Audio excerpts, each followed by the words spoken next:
If you have ADHD and autism, or at least suspect you do, it's important that you know that a 2025 study found that 45% of people with ADHD showed significant autistic traits, but only 1.7% had a formal diagnosis of both. Now, there is decent comorbidity between ADHD and autism. The problem is the symptoms kind of mishmash and overlap each other until you get this fog, which, from a diagnostic point of view from the DSM, is actually kind of hard to separate the two at times. The reality is, though, there are a lot of people living with AuDHD. That term is not a clinical term, though. The reality is the clinical side of the industry just hasn't caught up to where people are. People need language, they need terms, they need to, have an identity.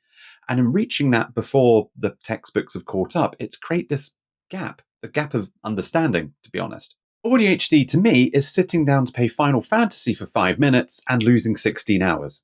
It's going to the kitchen to make a sandwich and losing 2 hours in finding out how to make the world's best cronuts. Spending the rest of the day on a deep dive of spices, trying to figure out exactly how grains of paradise could work out in those cronuts.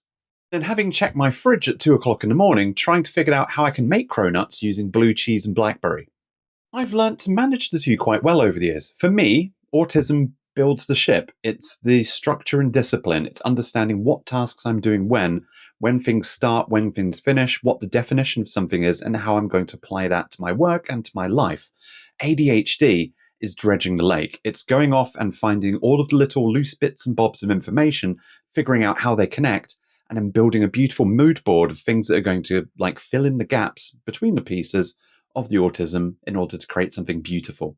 I've made AuDHD work not through trying to manage it, but by building the architecture to let it flourish. Do you have AuDHD? How have you figured out how to make it work without the textbooks? Let me know in the comments.